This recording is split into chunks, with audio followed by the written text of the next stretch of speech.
अब तेजस्वी यादव भी उप मुख्यमंत्री बन गए, तो क्या लगता है उन्होंने जो वादा किया था कि हम 10 लाख युवाओं को रोजगार देंगे, तो वो उस वादे पे कायम होंगे कि नहीं होंगे?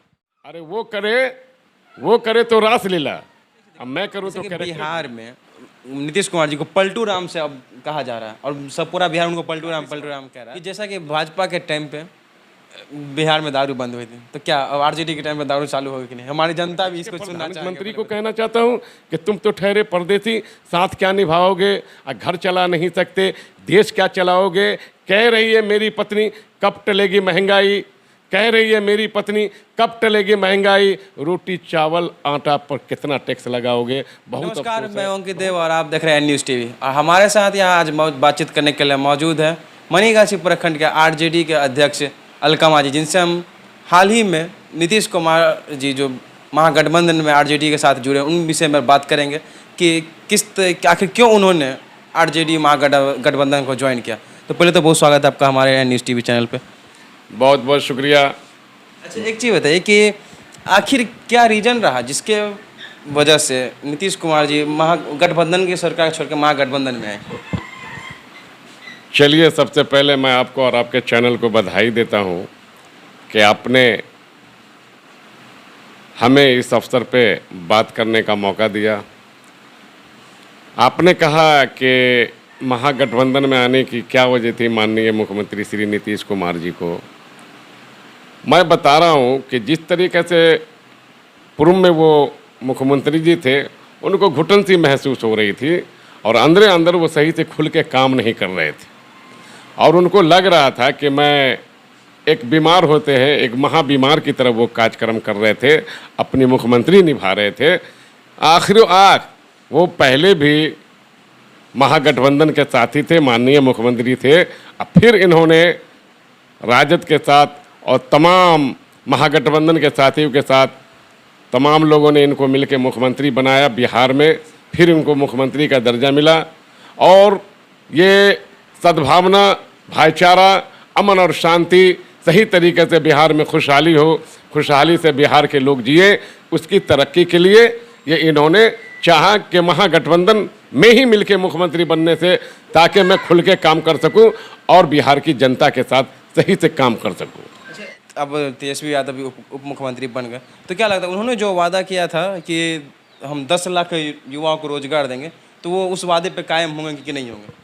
देखिए, मैं बता रहा हूं कि उन्होंने चुनावी सभा में, जब बिहार में असेंबली का चुनाव हुआ, तो उन्होंने कहा था कि मैं मुख्यमंत्री बनूंगा तो 10 लाख लोगों को नौकरी दूंगा। लेकिन अभी भी उन्होंने, वो उप मुख्यमंत्री बने हैं बिहार के, और आज भी कह रहे हैं कि माननीय मुख्यमंत्री जी से मिलके मैंने जो वादा किया है कि 10 लाख लोगों को नौकरी देंगे, माननीय मुख्यमंत्री से मिलके ये 10 लाख लोगों को कम से कम, अब पहली कैबिनेट में जो इनकी बैठक होने जा रही है, इसमें बहुत बड़ा फैसला होगा कि लोगों को जो अस्थाई हो, सरकारी नौकरी देने का जो इन्होंने वादा किया है, माननीय मुख्यमंत्री जी से मिलके ये काम को करने का काम करेंगे।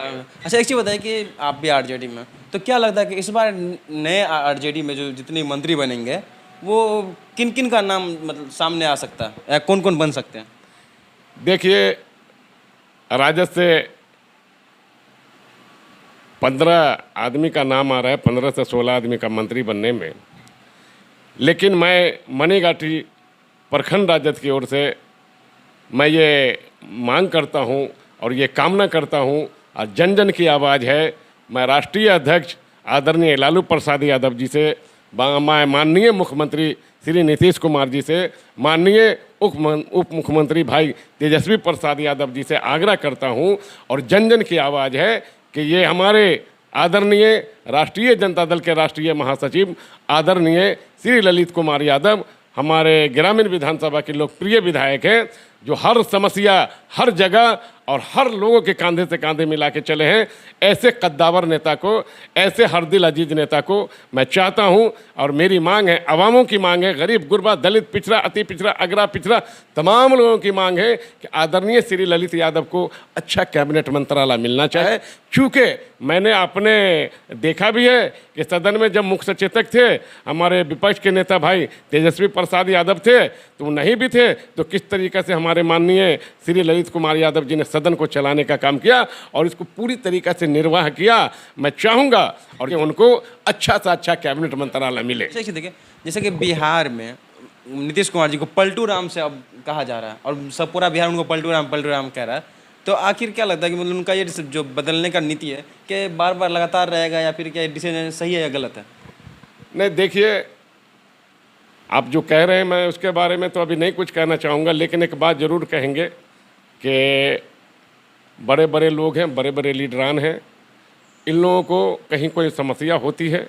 लेकिन अभी अभी जो मैंने पहले भी कहा है कि पूर्व में महागठबंधन के मुख्यमंत्री हुआ करते थे और फिर वो अपने घर में लौटे, फिर माननीय मुख्यमंत्री जी महागठबंधन के मुख्यमंत्री बने हैं। और वो जो आप कह रहे हैं पलटू राम के बारे में, मैं बता रहा हूँ कि ऐसा कहीं कुछ नहीं है। जो पूर्व में था अब वो अच्छे तरीके से बिहार को चलाएंगे, निभाएंगे, यहाँ की जनता के साथ कंधे से कंधे मिला के चलेंगे। अच्छा, तो अब किस तरीके से विकास किया जाएगा? और एक बात और कि महंगाई को लेकर के जो पूरे देश में समस्या है, पहले तो जदयू थी, भाजपा में तो भाजपा का समर्थन करते, लेकिन अब जो विरोध में आई है, तो किस प्रकार से महंगाई का या बाकी चीज़ का विरोध का प्रदर्शन होगा?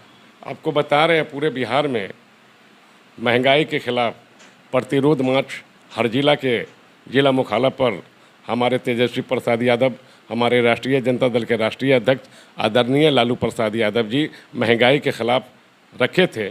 उसी में बहुत बड़ा आंदोलन हुआ कि जिस तरीके से जीएसटी के मार, जिस तरीके से महंगाई की मार जो झेल रही है आवाम, पूरा हिंदुस्तान, और मैं बता रहा हूँ कि गरीबों का जो निवाला है, जो दाल, रोटी, चावल, पनीर, दही, ऐसे चीज़ों पर जीएसटी बढ़ा दिया गया कि जो हर लोगों के दाल, चावल, आटा खाने की चीज़ है। और दही पनीर का सवाल है कि मैं देखता हूँ हमारे भाइयों में किसी का देहांत हो जाता है तो ज़्यादा से ज़्यादा दही का प्रयोग होता है। मैं बिहार के माननीय हमारे मुख्यमंत्री जी से भी कहूँगा और हमारे भाई प्रतिपक्ष के नेता थे पहले, अभी उप मुख्यमंत्री हैं, कि उप मुख्यमंत्री जी हमारे अभी बिहार में ज़बरदस्त मुजाहरा किए हैं महंगाई के खिलाफ। मैं देश के प्रधानमंत्री से कहना चाहता हूँ कि आप जिस तरीके से महंगाई मार के गरीबों का दाल, रोटी, नेवाला छीनने का काम किया है, हिंदुस्तान के आवाम आपको माफ़ नहीं करेगा।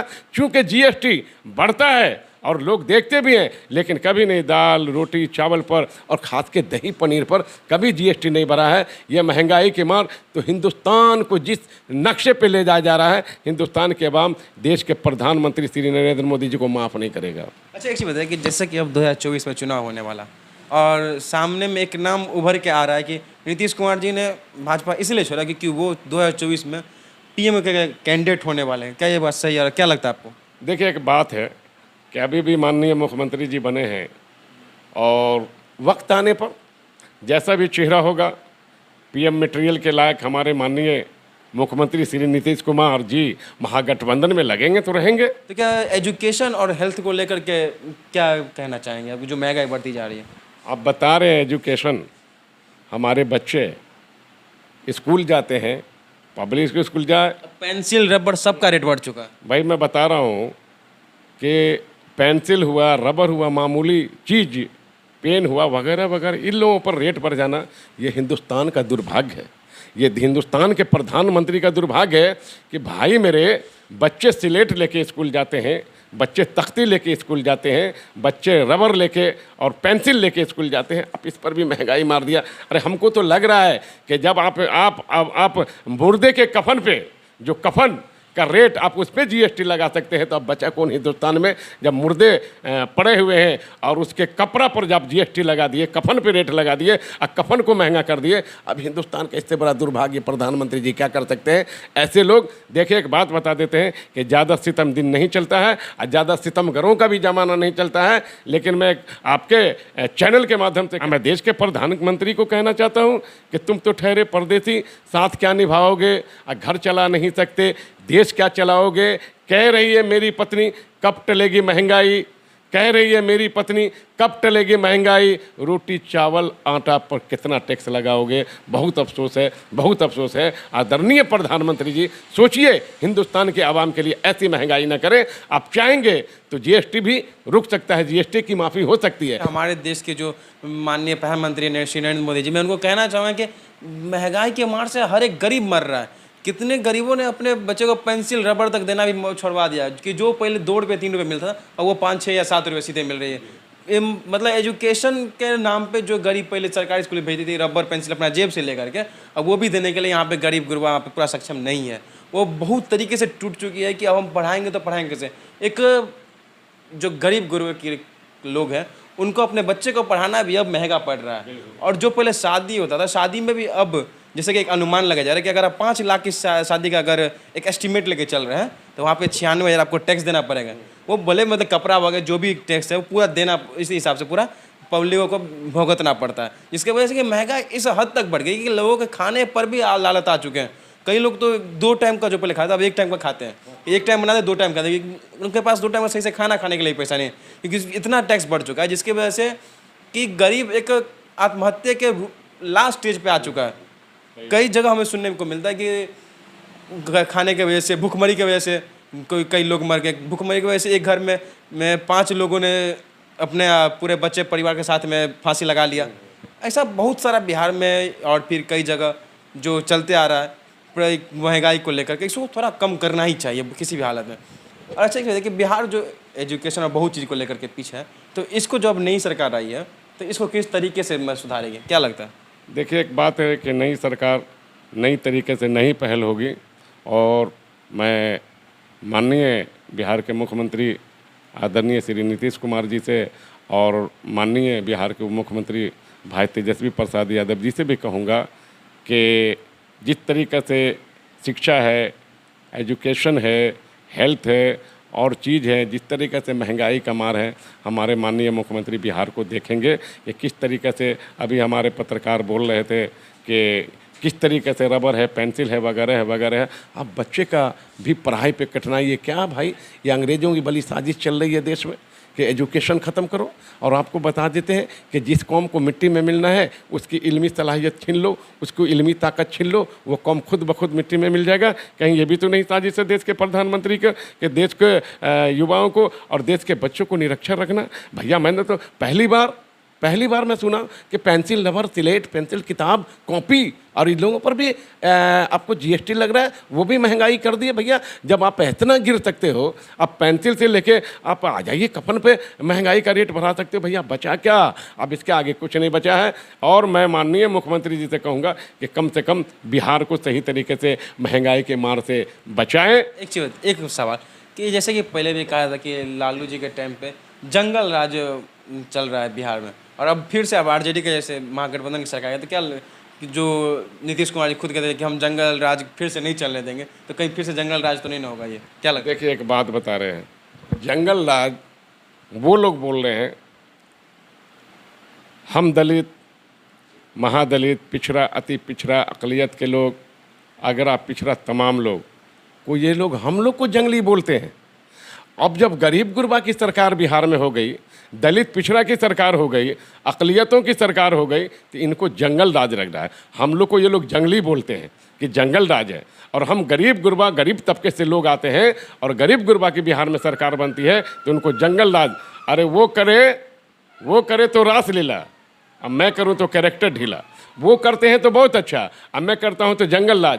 इससे पहले कितना बड़ा क्राइम उद्योग खुला हुआ था बिहार में, इससे पहले सरकार था, कितनी अपराधियां बढ़ गई थी, कितना खून, कितना आबरूरेजी, कितनी डकैती, बैंक डकैती कितना हो रहा है और हो रहा है। अब मेरे कहने का मकसद, अभी तो सरकार नई पहल रखी है और नई तरीके से महागठबंधन की सरकार बनी है, और कहते हैं जंगल राज। हम गरीबों को जंगली से मत पुकारिए। यही गरीब देश की गद्दी पे बैठाता है, और यही गरीब चाहेगा तो आपको प्रधानमंत्री देश की गद्दी से भी उतार देगा। एक आखिरी सवाल कि जैसा कि भाजपा के टाइम पे बिहार में दारू बंद हुई थी, तो क्या अब आरजेडी के टाइम पे दारू चालू होगी कि नहीं? हमारी जनता भी इसको सुनना चाहेंगे, पहले बताइए। देखिए, अभी तो मैं इस पर नहीं कहना चाहूँगा, चूँकि हमारे बड़े बड़े लीडर हैं, उन लोग भी सोचेंगे इस पर कि इसको क्या करना है। अगर जो भी बात होता है तो इसमें कैबिनेट से बैठ के डिसीजन होता है। अभी मंत्रालय क्लियर होने दीजिए, उसके बाद सारे लीडर और हमारे नेता सम्मानित समान लोग बैठेंगे और उस पर लोगों का जो विचार होगा वो सर्वोपरि होगा। अभी इस पर कहना कोई उचित बात नहीं है।